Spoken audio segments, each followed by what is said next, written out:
السلام عليكم ورحمة الله وبركاته. الحمد لله نحمده ونستعينه ونستغفره ونؤمن به ونتوكل عليه ونعوذ بالله من شرور أنفسنا ومن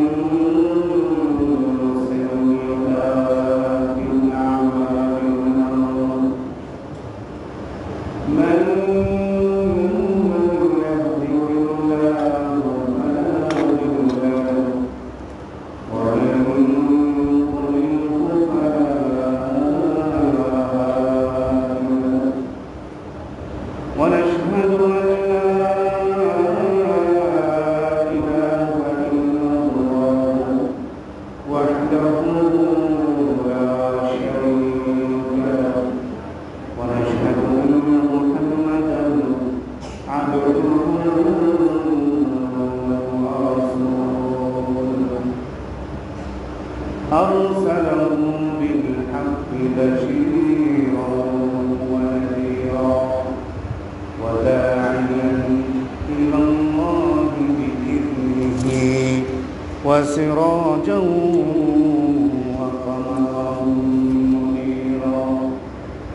أما بعد فقد قال الله تبارك وتعالى في كلامه المجيد وفرقانه الحميد: أعوذ بالله من الشيطان الرجيم. بسم الله الرحمن الرحيم.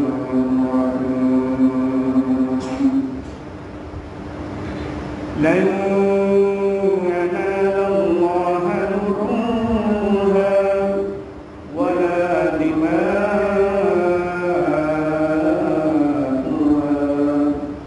ولكن يناله التقوى منكم.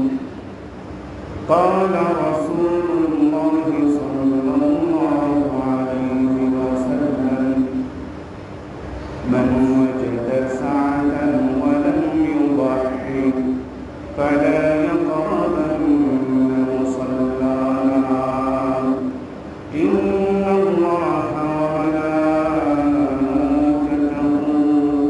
يصلون على النبي يا أيها الذين آمنوا صلوا عليه وسلموا تسليما. اللهم صل على محمد وعلى آل محمد كما صليت على إبراهيم وعلى آل إبراهيم إنك حميد مجيد.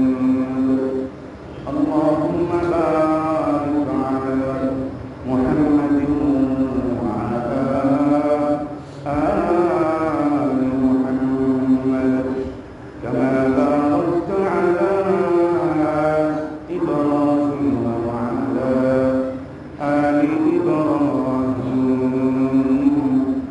إنك حميد مجيد. محمد أشرف العرب والعجم، محمد خير من يمشي على قدمه بلغ العلا بكماله كشف الدجى بجماله حسنت جميع خصاله. صلوا عليه وآله. আলহামদুলিল্লাহ, সকল প্রশংসা মহান রব্বুল আলামিনের জন্য, যে মহান রব্বুল আলামিন অত্যন্ত দয়া করে মায়া করে মেহেরবান করে আমাদেরকে বছরের এমন একটি গুরুত্বপূর্ণ সময়ের মধ্যে বছরের শ্রেষ্ঠ একটি উৎসব ঈদ উল আযহা এবং শ্রেষ্ঠ একটি আমল কুরবানি, এই বিষয়গুলোর ফজিলত এবং মাসাইল সম্পর্কে আলোচনা করবার জন্য, আলোচনা শুনবার জন্য যশোর ইউনিয়ন উলামা পরিষদের উদ্যোগে আয়োজিত আজকে যশোর ইউনিয়নের ঐতিহ্যবাহী মহল্লা এই জামে মসজিদে আমাদের কতিপয় দিন পিপাসু, এলেম পিপাসু যুবক ভাইদেরকে, মুরব্বী বাবাজিদেরকে, ছোট ছোট মাসুম বাচ্চাদেরকেও এখানে বসা কিছু কথা বলা ও শোনার তৌফিক দান করেছেন। এই জন্য আমরা অন্তরের অন্তঃস্থল থেকে শুকরিয়া আদায় করছি, আলহামদুলিল্লাহ। সম্মানিত উপস্থিতি ও শ্রোতা মণ্ডলী, যারা বাহির থেকে মায়ের আওয়াজের আলোচনা শুনছিলেন, আপনাদের প্রতিও বিশেষভাবে অনুরোধ রাখব, ঈদ এবং কুরবানি উপলক্ষে ফাসায়েল এবং মাসায়েল সম্পর্কে গুরুত্বপূর্ণ আজকের আলোচনা কিছুটা সময়ের জন্য হলেও যদি আমরা মনোযোগ দিয়ে শুনি, তাহলে ইনশাআল্লাহ আমাদের নিশ্চয়ই ভালো লাগবে। তেমনইভাবে ঈদ এবং কুরবানি সম্পর্কে অনেক বিষয় আমাদের বিশুদ্ধ হয়ে যাবে, অনেক বিষয় আমাদের জানা হবে। আল্লাহ তাআলা আমাদেরকে এই আলোচনাটুকু মনোযোগ সহকারে শুনবার মতো তৌফিক দান করুন। আলোচনা শুরুতে বলেছিলাম গুরুত্বপূর্ণ একটি সময়ে আমরা এখানে বসেছি। সেই গুরুত্বপূর্ণ সময় কতটুকু, যে কোনো দিনই মজলিসে বসলেই একটা ফজিলত আছে, আমি এখন সেটা বলবো না, সেটা আমরা প্রায় সময় শুনি। কিন্তু পুরাটা বছরের মধ্যে এই সময়কার সময়টুকু কতটুকু ফজিলতপূর্ণ, এটা জানতে হলে আমরা সূরাতুত তাওবার 36 নং আয়াতের আলোক থেকে আলোচনা শুরু করতে যাচ্ছি। আল্লাহ সুবহানাহু ওয়া তাআলা সেখানে বলেন, ইন্না ইদ্দাতাশ শুহুরি ইনদাল্লাহি 12 শাহরা। আল্লাহ বলেন বছরের মধ্যে 12টি মাস থাকবে, এটা আমি আল্লাহ তাআলার পক্ষ থেকে নির্ধারিত। এই 12টি মাসের এই 12টি মাসের মধ্যে কেউ মিনহা 4টি মাস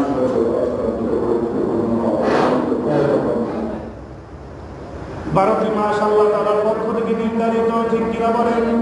আল্লাহ তাআলা বলেন, ইয়াউমা খালাকাস সামাওয়াতি ওয়াল আরদ, যেদিন থেকে আমি আসমান জমিন সৃষ্টি করেছি, সেদিন থেকে আমি তোমাদের জীবনের সময়টাকে হিসাব করে কাটাবার জন্য আমি 12টি মাসের একটি ক্যালেন্ডার নির্ধারণ করে দিয়েছি। কিন্তু তার মধ্য থেকে হরম 4টি মাস অত্যন্ত সম্মানিত। এই 4টি মাস কি, সেই সম্পর্কে বুখারী শরীফের 6939 নং হাদিসে বলা হয়েছে, সালাতুন তাওয়ালিয়া, 3টি মাস পাশাপাশি আছে, যুলকাআদা ওয়া যুলহিজ্জা ওয়াল মুহররম, এবং অন্য সময়ে 1টি মাস আছে যার নাম হলো, এই 4টি মাস হলো বছরের সাধারণ 12টি মাসের মধ্যে বিশেষ গুরুত্বপূর্ণ। তবে রমজান বিশেষ গুরুত্বপূর্ণ অন্য কারণে, অন্য মাসের তুলনায় 4টি মাস গুরুত্বপূর্ণ। এই 4টি মাসের মধ্য থেকে 4টি গুরুত্বপূর্ণ, কিন্তু এই জিলহজ্জা অত্যন্ত গুরুত্বপূর্ণ।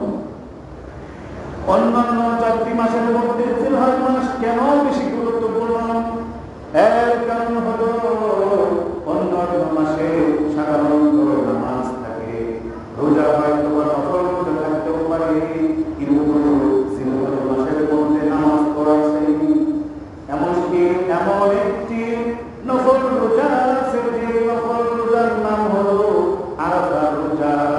আরাফা রোজা এর ফজিলত সম্পর্কে নবীজি বলেন, ইন্নী আহতাসিবু আলাল্লাহি আন ইউকাফিরা সানাতাল্লাতী ক্বাবলাহু ওয়াল্লাতী বা'দাহু। এই জিলহজ মাসের ভিতরে একটি দিন নাম তার আরাফার দিন, একটি মাত্র রোজা, এর বিনিময়ে তোমার অতীতের 1 বছর, আগামী 1 বছর, মোট 2 বছরের গুনাহের কাফারা হয়ে যায়। শুধু তাই নয়, এই মাসের মধ্যে রয়েছে ঈদের দিন, মুসলমানদের জন্য অত্যন্ত আনন্দের উৎসবের দিন, খুশির দিন, ঈদের দিন। এই মাসে রয়েছে কোরবানি, আত্মত্যাগের একটি মহান নমুনা, তার নাম হলো কোরবানি। এই মাসে রয়েছে মুসলমানদের জন্য সবচেয়ে বড় মিলন মেলা, তার নাম হলো হজ। তাহলে দেখেন বছরের সবগুলো মাস আল্লাহ তাআলা সবগুলো মাসের মধ্যে থেকে 4টা মাস বিশেষভাবে সম্মানিত, রমজান ছাড়া। এই 4 মাসের মধ্যে জিলহজ মাস বেশি সম্মানিত। এই জিলহজ মাস কেন সম্মানিত? এত বিষয়গুলো এই মাসের মধ্যে রয়েছে। এই মাসের 30 দিনের মধ্যে আবার প্রথম 10 দিন আরো সবচেয়ে বেশি সম্মানিত। এই প্রথম 10 দিনের সম্মানের কারণে পুরা মাস বেশি সম্মানিত করে। বিয়ের দিনে একজন বর, এই বরের সাথে পুরো বরযাত্রীর সম্মান বেড়ে যায়, ঠিক কিনা বলে? এই জিলহজ মাসের প্রথম 10 দিন এত বেশি ফজিলতপূর্ণ, এত বেশি কালারফুল, এর কারণে পুরো জিলহজ মাস সম্মানিত উপস্থিতি। এই প্রথম 10 দিনে শুরু করেছি মাত্র 2-3 দিন বা 1 দিন মাত্র হয়েছে। সামনে আমাদের সামনে এখনো সময় রয়েছে, বরকতময় ফজিলতপূর্ণ সময় রয়েছে। আল্লাহ তাআলা সূরা তাওবার 36 নং আয়াতের শেষে বলেন, ফালা তাযলিমু ফীহিন্না আনফুসাকুম। এই বরকতময় সময়ের মধ্যে তোমরা অন্যায় পাপাচারে লিপ্ত হয়ে নিজেদেরকে কলুষিত করো না। এই সময়টা খুবই গুরুত্বপূর্ণ। এর মধ্যে বাবারা আমাদেরকে গুনাহ থেকে বিরত থাকতে হবে। কেননা কোরআন বলেছে অন্যান্য মাসে গুনাহ করলে তার প্রায়শ্চিত্ত এবং তার প্রতিদান সাধারণভাবে হয়। যেহেতু এটা গুরুত্বপূর্ণ, এর মধ্যে পাপাচার করলে এর প্রতিদানও মারাত্মক জঘন্য আকারে হবে। এই জন্য আমাদের 1 নম্বরের কাজ হবে এই সময়ের মধ্যে যাবতীয় গুনাহ থেকে বিরত থাকার চেষ্টা করা। আল্লাহ সুবহানাহু ওয়া তাআলা সূরাতুল ফজরের প্রথম কয়েকটি আয়াতে এই জিলহজ মাসের প্রথম 10 দিনের ব্যাপারে তিনি কসম করেছেন। আল্লাহ তাআলা যে জিনিসের নামে কসম করেন এর গুরুত্ব মর্যাদা অনেক গুণে বেড়ে যায়। যেমন তিন এবং জাইতুনের নামে কসম করার কারণে এবং অন্যান্য আরো নানাবিধ বিষয়ে বালাদিল আমিন, একটি শহর, যে শহর বিয়ের সময় মানুষ ছিল না, কিছুই ছিল না, বনে জঙ্গলে পাহাড়ে পর্বত ছিল, সেই শহরের নামে সেই বনে জঙ্গলে বালাদিল আমিন নামে কসম করার কারণে এটা মর্যাদা বেড়ে গেছে। তেমনি ভাবে আল্লাহ তাআলা জিলহজ মাসের প্রথম 10 দিনের ব্যাপারে কসম করে বলেন, ওয়াল ফাজরি ওয়া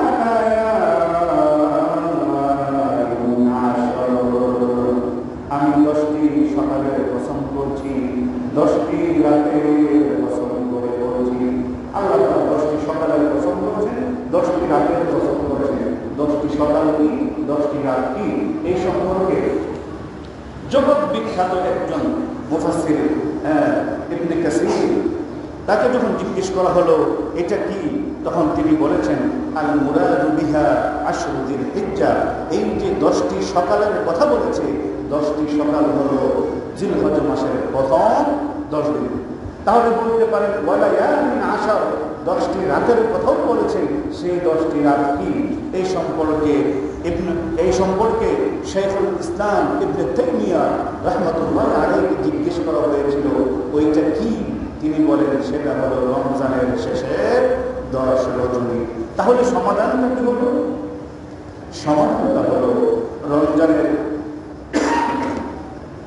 শেষের 10টি রজনী লাইলাতুল কদরের কারণে যেমনইভাবে অত্যন্ত মর্যাদাপূর্ণ, যার 1 রজনীর মূল্য 1000 মাসের চেয়েও শ্রেষ্ঠ, তেমনইভাবে এই জিলহজ মাসের মধ্যে আরাফা, মিনা, মুজদালিফা, কুরবানি, ঈদুল আযহা ইত্যাদি বিষয়গুলো থাকবার কারণে এই জিলহজ মাসের প্রথম 10 দিনের মর্যাদাও আল্লাহর কাছে এমন বেশি। বলেন সুবহানাল্লাহ। এই সম্পর্কে একটি হাদিস বলে সামনের দিকে আলোচনা চলে যাব। নবী করিম সাল্লাল্লাহু আলাইহি ওয়াসাল্লাম তিনি বলেন, মা মিন আইয়ামিন আল আমালু সালিহু ফিহা আহাব্বু ইলাল্লাহি মিন হাযিহিল আইয়াম। ও আমার সাহাবারা শুনো, বছরের মধ্যে যতটা দিন আছে, দিনের মধ্যে এমন কোন দিন নাই যে দিনের নেক আমল জিলহজ মাসের প্রথম 10 দিনের নেক আমলের চেয়ে বেশি ফজিলতপূর্ণ হয়। সাহাবাগণ জিজ্ঞেস করলেন, ইয়া রাসূলুল্লাহ, ওয়ালাল জিহাদ ফি সাবিলিল্লাহ? আমরা তো জানি কেউ যদি জিহাদ চায় অনেক বেশি সওয়াব, কেউ যদি জিহাদে যায় তো ওর কি এর চেয়ে বেশি সওয়াব হবে না? নবীজি বলেন, জিহাদে গেলেও মুজাহিদের সওয়াব এর চেয়ে বেশি না। জিলহজ মাসের প্রথম 10 দিনের যারা নেক আমল করে এর চেয়ে বেশি সওয়াব মুজাহিদের জন্য না। তবে ইল্লা রাজুলুন খারাজা বিনাফসিহি ওয়া মালিহি ফালাম ইয়ারজি' মিন যালিকা বিশাই, জিহাদে গেল কিন্তু আর ফিরে আসে না, শহীদ হয়ে গেছে। শুধুমাত্র শহীদের মর্যাদা এই 10 দিনের আমলের চেয়ে বেশি। এ ছাড়া শহীদ হওয়া ছাড়া অন্য যে কোনো দিনে যে কোনো আমলের চেয়ে বেশি ফজিলতপূর্ণ হলো এই জিলহজ মাসের প্রথম 10 দিনের আমল। চিন্তা করেন না সুবহানাল্লাহ। তাহলে ওই যে বলেছিলাম না, গুরুত্বপূর্ণ সময় আমরা বসেছি, গুরুত্বটা কতটুকু বেশি এটা বোঝাতে গিয়ে এতক্ষণ আমরা আলোচনা করলাম। সম্মানিত উপস্থিতি, কোরবানি ঈদ এবং কোরবানি সম্পর্কে আলোচনা এটা যথেষ্ট লম্বা দীর্ঘ সময়ের একটা আলোচনা। যেহেতু আমরা অল্প সময়ের জন্য এসেছি, কিছু মূল বিষয় নিয়ে আপনাদের সামনে আলোচনা করব। আশা করি মনোযোগ যাদের আছে আরো বাড়িয়ে দিবেন, যাদের নাই তারা আরো মনোযোগী করবে। যে কোরবানির জন্য আমরা এত আয়োজন, এই কোরবানিটা আসলে কি? এই কোরবানি এমন একটি আমল, এমন একটি ইবাদত যার মাধ্যমে বান্দা অতি সহজে আল্লাহর নৈকট্য লাভ করতে পারে। এই জন্য আল্লাহ সুবহানাহু ওয়া তাআলা কোরআনের বিভিন্ন জায়গায় নামাজের পাশাপাশি যেমন যাকাতের কথা বলেছেন, যেমনই ভাবে কোরআনের কিছু কিছু জায়গায় নামাজের পাশাপাশি কোরবানির কথা বলেছেন। কোরআনের মধ্যে সবচেয়ে ছোট সূরার নাম হলো সূরাতুল কাউসার। এই সূরাতুল কাউসারের মধ্যে দেখেন আল্লাহ তাআলা কি বলেছেন, ফাসাল্লি লিরাব্বিকা ওয়ানহার। আল্লাহ তাআলা বলেন, ও আমার নবী, আপনি আমার জন্য নামাজ আদায় করুন। নামাজ আদায়ের পাশাপাশি কি করবেন? ওয়ানহার, কুরবানি করুন। নামাজের পাশাপাশি কুরবানির জন্য আল্লাহ তাআলা আদেশ করেছেন। আল্লাহ তাআলা আদেশ করেছেন। বলতে পারেন কুরবানি তো আমরা জানি সাধারণ একটা বিষয়, কেউ দিলে দেয় না দিলে নাই। নামাজ তো ফরজ, তাহলে ফরজ ইবাদতের পাশাপাশি কুরবানির মতো মধ্যম মানের একটি ইবাদতের সাথে সাথে কেন বলবেন? আসলে নামাজের মাধ্যমে এই বললাম, যেমন মানুষ অতি সহজে তার সমস্ত গুনাহগুলো ক্ষমা করাতে পারে, কুরবানির মাধ্যমে অতি সহজে মানুষ আল্লাহ নৈকট্য লাভ করতে পারে। এই জন্য আল্লাহ তাআলা নামাজের পাশাপাশি কুরবানির কথা বলেছেন।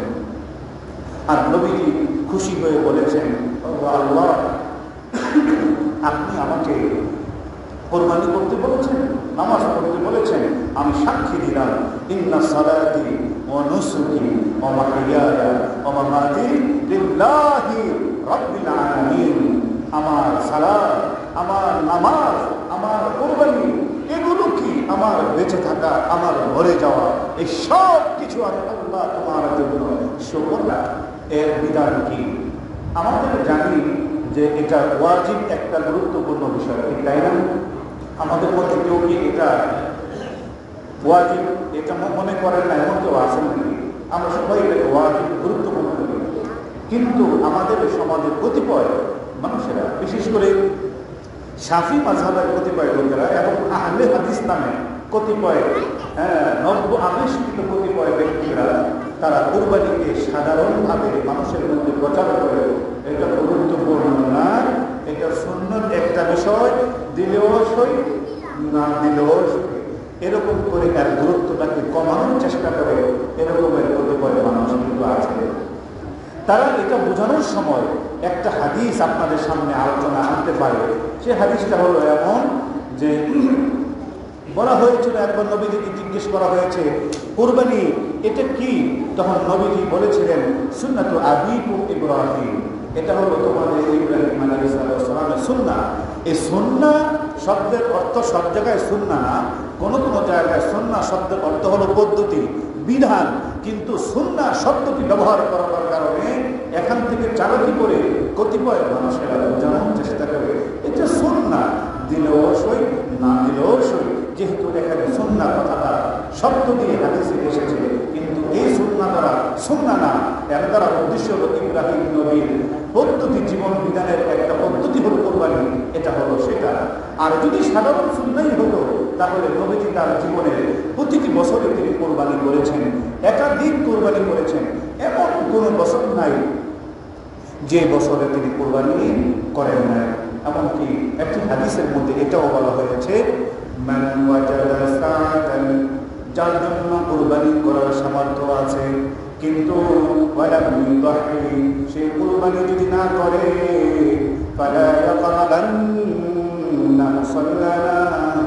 সে যদি ঈদের দিন তোমাদের সাথে ঈদগাহে না আসে, মুসলিম পরিচয় দিয়ে সে যেন ঈদগাহে না আসে। কেমন ধমকি রয়েছে কোরবানি! আপনার সুযোগ থাকার পরেও নাসাব পরিবার সম্পদের মালিক হয়েছেন, অথচ আপনি তার বাহানা করে কোরবানি দিচ্ছেন না।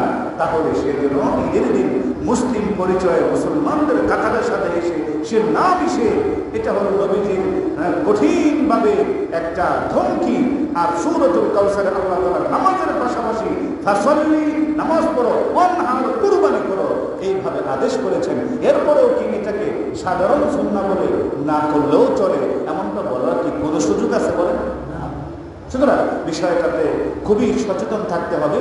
এই বিষয়ে আমাদেরকে সচেতন থাকা, এটা ওলামা একরামদের দায়িত্ব, মানুষদেরকে সচেতন করা।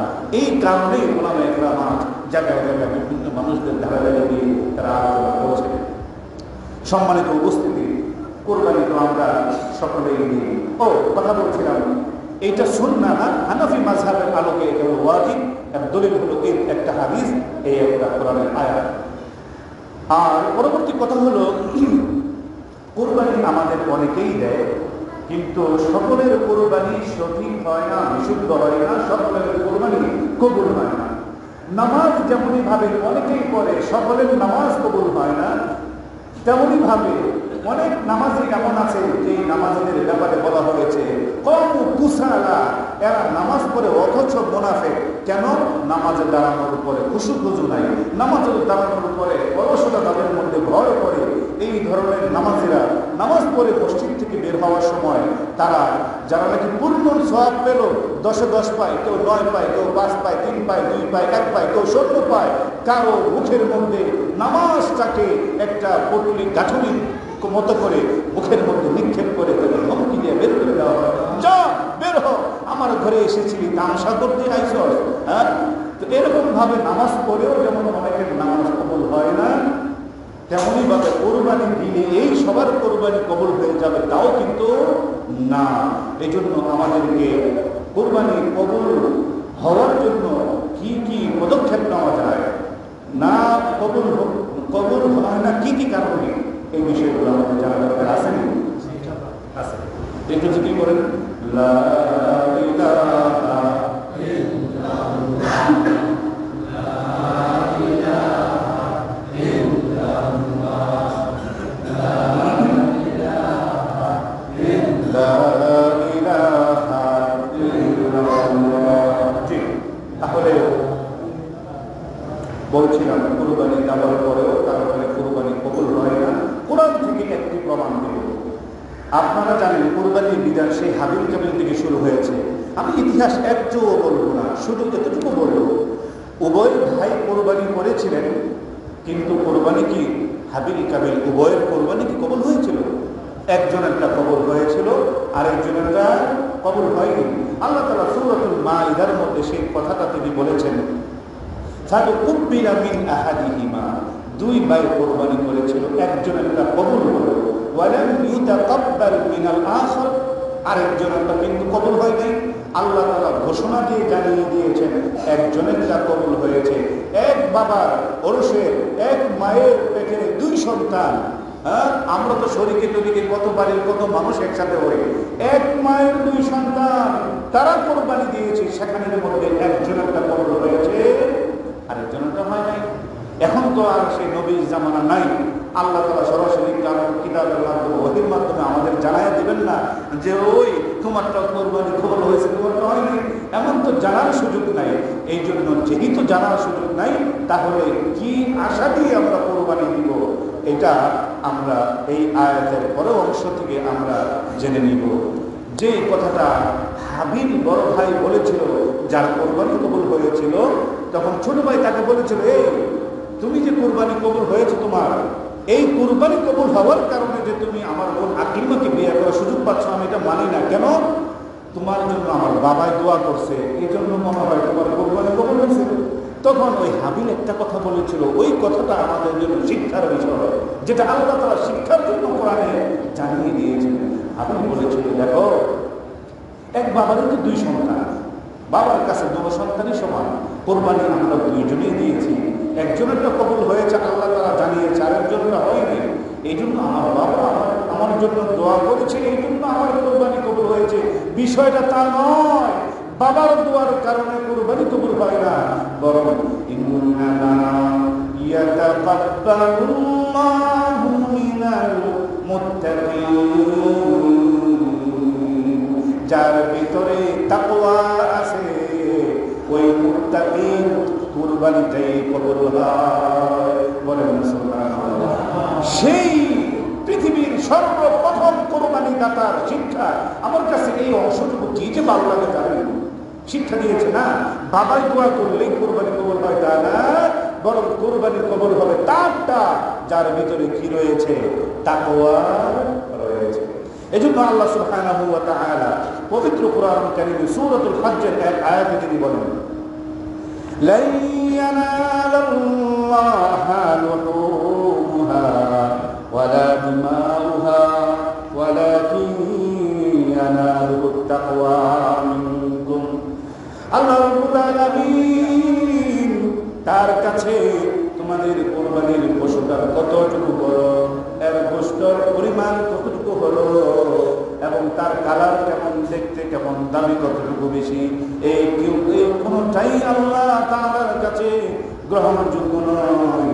বরং আল্লাহ রাব্বুল আলামিনের কাছে কি পৌঁছে, তার কাছে পৌঁছে ওয়ালাকিন ইয়ানালুহুত তাকওয়া মিনকুম, তোমাদের মনে যে তাকওয়া, এই তাকওয়াটাই হলো আল্লাহর কাছে পৌঁছে।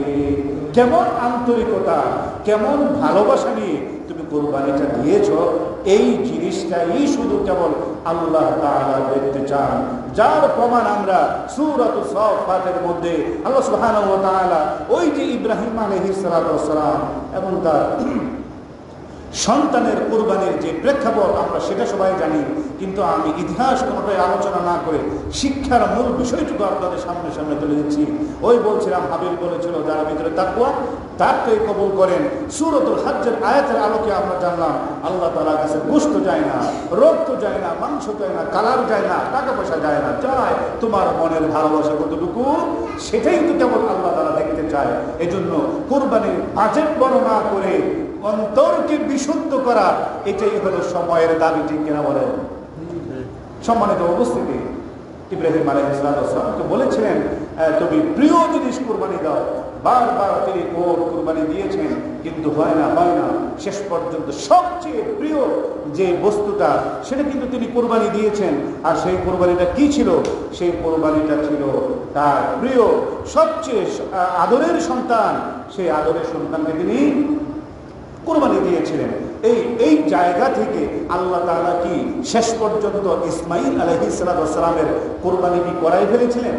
ওনার উপর দিয়ে কি ছুরি চলে গিয়েছিল, মানে জবাই হয়ে গেছিলেন? না, অথচ ছুরি কিন্তু চলে গিয়েছিল ওনার উপর দিয়ে। ছুরি চলে যাওয়ার পরেও উনি কিন্তু কোরবানি হয় নাই, উনি কিন্তু কোরবান হন নাই। কেননা আল্লাহ রাব্বুল আলামিনের উদ্দেশ্য তো এটা ছিল না যে ইসমাইল কোরবান হয়ে যাক আর তার বাবার প্রিয় পুত্রটা জবাই হয়ে যাক, এটা তো আসলে উদ্দেশ্য না। আল্লাহ তাআলা বলেছেন, আমি তো দেখতে চেয়েছিলাম আমার ইব্রাহিম, তিনি কতটুকু আমার জন্য কি করতে পারে, তার প্রিয় জিনিস কোরবান করতে পারে। তো সেই কোরবানি করবার জন্য তিনি যখন নাকি প্ল্যান এবং স্বপ্নের কথাটা বললেন, তিনি যেমনই ভাবে আল্লাহর হুকুম মানবার জন্য নিজের সন্তানকে কোরবানি করার জন্য প্রস্তুত হয়ে গেলেন, সন্তানকে যখন জিজ্ঞেস করেছিলেন, ফানজুর মাযা তারা, বাবারে স্বপ্ন তো আমি এমনটা দেখেছি, আর কদ সাদ্দাকতা রুইয়া, আম্বিয়াদের স্বপ্ন সেটা সত্য হয়, সত্য হয়। আমার এই স্বপ্ন আমি দেখেছি, তোমাকে কোরবানি করছি, তোমার কি চিন্তা ভাবনা? বাবা যেমন সন্তান তেমন। তিনি বলেছিলেন, ইয়া আবাতি ইফআল মা তুমার, আপনাকে আল্লাহ তাআলা যা করতে বলেছেন আপনি সেটাই করুন, আপনি আমাকে জিজ্ঞেস করছেন কেন? সুতরাং এই জায়গা থেকে আমাদের কিছু শিক্ষা নিতে হবে যে প্রিয় জিনিস আল্লাহর পথে কোরবানি দেওয়ার মন মানসিকতা তৈরি করতে হবে। সম্মানিত উপস্থিতি, কোরবানি তো আমরা দেওয়ার মনে পরিপূর্ণ চিন্তা করে নিলাম দিব। দেওয়ার ক্ষেত্রে কিছু মাসালার জন্য বেশি সমস্যা আমাদের মধ্যে আসে। এই বিষয়গুলো নিয়ে আমাদের মধ্যে ইসলামপুর মাদ্রাসার স্বনামধন্য পরিচিত সকলের পরিচিত ব্যক্তি হযরত মাওলানা মঞ্জুরুল ইসলাম সাহেব হুজুর আছেন, তিনিও কথা বলবেন। আমি অল্প কিছু কথা বলবো, হুজুর আসলে আমি চলে যাব। তো আমি যে বিষয়গুলো আপনাদের দিকে সামনে এগিয়ে নিয়ে যেতে চাই, কোরবানি করতে গিয়ে প্রথমেই একটা আলোচনায় আসে, কোরবানি কি আমাকে একাই দিতে হবে নাকি আমি অন্য কারো শরীক হতে পারবো? শরীক যদি হতে পারি তাহলে সেই শরীকটা কতজনে হতে পারবো এবং শরীকের গুণগত মান কেমন হবে? এই প্রশ্নটা সবার সামনে আসে। যা আমি দরিদ্র মানুষ, আমার পক্ষে 50-60-70 হাজার টাকা দিয়ে একটা কোরবানি ক্রয় করা, এটা কিনা আমার পক্ষে সম্ভব না। এখন আমি কি একটা একাই দিব না অন্য কারোর সাথে শরীকে দিতে পারবো? হ্যাঁ, আপনি অবশ্যই চাইলে একাও দিতে পারেন, চাইলে আপনি শরীকে মিলেও কোরবানি দিতে পারেন। শরীকে হলে সর্বোচ্চ 7 জন, এর কমে যে কোনো সংখ্যা আপনি নির্বাচন করতে পারেন। অনেক সময় মনে হয় 7, 5, 3, 1 এরকম বেজোড় সংখ্যা বুঝি হতে হবে না। এটা কোনো জরুরি বিষয় নয় যে আপনার বেজোড় সংখ্যা হওয়া, এটা কোনো জরুরি বিষয় নয়। বরং আপনি চাইলে একজনে, চাইলে 2 জনে, চাইলে 4 জনে, 3 জনে, 5 জনে, 7-এর ভিতরে যে কোনো সংখ্যায় আপনি কোরবানি দিতে পারেন। এই কোরবানি যখন আপনি দিবেন, দেওয়ার সময় একটি ফজিলত না বললেই নয়। কোরবানিতে তো আমরা আগে আলোচনায় জানলাম গুরুত্বটা কতটুকু, কোরবানির একটি ফজিলত না জানলেই নয়। যে সম্পর্কে হাদিসে বলা হয়েছে, ইবনে মাজাহ শরীফের মধ্যে 3126 নম্বর হাদিসের মধ্যে হযরত আয়েশা সিদ্দিকা রাদিয়াল্লাহু তাআলা আনহা থেকে হাদিসটি বর্ণিত। তিনি বলেন, নবী করিম সাল্লাল্লাহু আলাইহি ওয়াসাল্লাম বলেছেন, ঈদের দিনে কুরবানি করার চেয়ে গুরুত্বপূর্ণ ফজিলতপূর্ণ কোনো আমল হতে পারে না। ঈদের দিনে মানুষ যখন নাকি কুরবানি করে, কুরবানি করার সময় যখন নাকি পশুর রক্তটা জমিনে গড়িয়ে পড়ে, পশুর রক্ত জমিনে গড়িয়ে পড়ার সাথে সাথে এর আগে কুরবানি দাতার এই কুরবানিটা আল্লাহর দরবারে বিশেষভাবে কবুল হয়ে যায়। শুধু তাই নয়, ওয়া ইন্নাহু লা ইয়াতি ইয়াউমাল কিয়ামাতি বিকুরুনিহা ওয়া আশআরিহা ওয়া আযলাফিহা। এই যে কুরবানির পশু, তার শরীরের যতগুলো পশম আছে, তার শরীরের মাংস, হাড় এবং অন্যান্য খুর সহ যতটুকু ওজনদার জিনিস আছে, এই সব কিছু কিয়ামতের ময়দানে কুরবানি দাতার মিজানের পাল্লায় আমলের জন্য নেকি যখন মাপা হবে, সেখানে এগুলোকে ওজন বৃদ্ধির জন্য দেওয়া হবে। সুবহানাল্লাহ। শুধু তাই নয়, বলা হয়েছে, সাহাবাগণ বললেন, ইয়া রাসূলুল্লাহ, আমাদের জন্য আর কি ফজিলত হবে? নবীজি বললেন, আর কত ফজিলত বলবো, তবে শুনে রাখো, বিকুল্লি শারাতিন হাসানা। এই তোমার পশুর শরীরে যতগুলো পশম আছে, প্রতিটি পশমের পরিবর্তে একটি একটি নেকি যদি হয়, এবার তুমি গণনা করে দেখো। সুবহানাল্লাহ, সম্ভব? পশুর শরীরে পশম, এটা কি গণনা করা সম্ভব? কিছুতেই সম্ভব না। কি সুন্দর উদাহরণ দিয়ে বোঝালেন। এই জন্য যাদের অর্থনৈতিক সচ্ছলতা রয়েছে, যাদের অর্থনৈতিক সচ্ছলতা যাদের রয়েছে, এই জন্য তারা কি করে, ছোটো কুরবানি দিমু কেন, বড়টা দিমু, কারণ বড়টার মধ্যে পশম বেশি, পশম বেশি হলে সওয়াব বেশি। এই জন্য বাবাজিরা, যুবক ভাইয়েরা, আপনার যদি অর্থনৈতিক সচ্ছলতা থাকে, আপনি শরীকের মধ্যে যায় লাভ কি, আপনি একাই দেন। একাই দেওয়ার মধ্যে আপনার অন্তরের বিশুদ্ধতা, সরাসরি আল্লাহর সাথে আপনার সাথে কানেকশন। কিন্তু যখন আপনি শরীকে দিবেন, সবার মনের চিন্তা চেতনা তো আপনি জানেন না। শরীকে দিতে হলে, শরীকে কোরবানি কবুল হওয়ার জন্য অন্যতম শর্ত হলো সকল শরীকদারদের চিন্তা চেতনা এক নম্বরে হতে হবে, আমি এটা গোশত খাওয়ার জন্য নয়, বরং আল্লাহর সন্তুষ্টির জন্য আমি কোরবানি করছি। এই চিন্তা নিয়ে যদি সবাই একমত হয় তাহলে কোনো সমস্যা নেই। কিন্তু কেউ বললো আমি যদি কোরবানিটা না নেই তাহলে বাড়ির পোলাপানে গোশত রাখাইব, ঘর থেকে মানুষের বাড়ি গোশত খাইব না, আমার একটু দেওয়ানো লাগে, এটা একটা ব্যাপার। আবার এমন বলতে পারে আমি যদি না দিই সমাজের মানুষ কইল কি, হ্যাঁ বাইরে দিছে, হ্যাঁ দিছে না রে, হ্যাঁ বকিল, আমার বকিল কৃপণ বলবে, এই চিন্তা নেই সে কোরবানি দিল। তার চিন্তা আল্লাহ সন্তুষ্টির জন্য নয়, তার চিন্তা তার পরিবারের গোশত খাওয়ানো, তার চিন্তা সমাজের লোক কি বলবে, এই চিন্তার কারণে তার সওয়াব থেকে সে বঞ্চিত। এমন ব্যক্তির কারণে অন্যান্য শরীকদের মধ্যেও অসুবিধা হয়ে যায়। এছাড়াও যদি এমন কোনো ব্যক্তি থাকে যে ব্যক্তির কামাই রোজগার পরিপূর্ণ পরিষ্কারভাবে নিশ্চিত রূপে দৃশ্যমান হারাম, আসলে কে কিরকম উপার্জন করে সবাই তো সবার খোঁজ খবর জানে না, কিন্তু দৃশ্যমান পরিষ্কার হারাম ব্যবসার সাথে কেউ জড়িত, হারাম পেশায় কেউ জড়িত, হারাম উপার্জন সকলে এটা স্বীকৃত জানে, এমন কোনো ব্যক্তি যদি শরীকে হয়, তার নিয়ত যত ভালোই থাকুক না কেন, তার আয় উপার্জন এরকম হারাম পথে হওয়ার কারণে তার সাথে আপনাদের শরীকে না হওয়াটাই উচিত। এই জন্য নবী করিম সাল্লাল্লাহু আলাইহি ওয়াসাল্লাম তিনি তার বাড়িতে মেয়েদেরকে সামনে রেখে, ফাতেমা রাদিয়াল্লাহু তাআলা আনহা অন্যান্য বাচ্চাদেরকে সামনে রেখে প্রতি বছর তিনি কাবশাই দুটি দুম্বা অথবা একটি দুম্বা অথবা আরো বেশি পরিমাণের দুম্বা তিনি জবাই করতেন এবং বাচ্চাদেরকে সামনে রেখে জিজ্ঞেস করতেন কেন কুরবানি দেই জানোনি, জিজ্ঞেস করতো তারা কেন দিচ্ছেন, তখন তিনি সেই ইব্রাহিমী ইসমাইলি চিন্তা চেতনাকে তিনি তাদের সামনে তুলে ধরতেন। এটা তারা বলা উদ্দেশ্য হলো তিনি চাইলে তিনিও শরীকে দিতে পারতেন, তিনি শরীকে না দিয়ে বড় কোরবানি না দিয়ে বাড়িতে ছোট কোরবানি দিয়েছেন, তারপরেও তিনি প্রতি বছর কোরবানি দিয়েছেন। আপনার বড় গরু খুব বেশি জরুরি না, আপনি ওই সমপরিমাণ টাকা দিয়ে আপনি একা খাসি দেন, কোনো সমস্যা নাই, দুম্বা দেন, কোনো সমস্যা নাই, শরীকে দেন, এটাও সমস্যা নাই। কিন্তু কতিপয় লোকেরা মাসআলা বলতে গিয়ে এখন বর্তমানে বিশেষ করে আহলে হাদিস ভাইদের মধ্য থেকে অনেকেই এটাকে জোরালোভাবে বলে যে শরীকে কোরবানি দেওয়া এটার কোনো বিধান নাই, অথচ বিষয়টা এমন না। আমি বলেছি যে সবাই একমত হলে কোনো সমস্যা নাই, কারো অসুবিধা থাকলে না দেওয়া ভালো, না দেওয়া ভালো এক জিনিস, আর দেওয়া জায়েজ নাই কিন্তু আরেক জিনিস।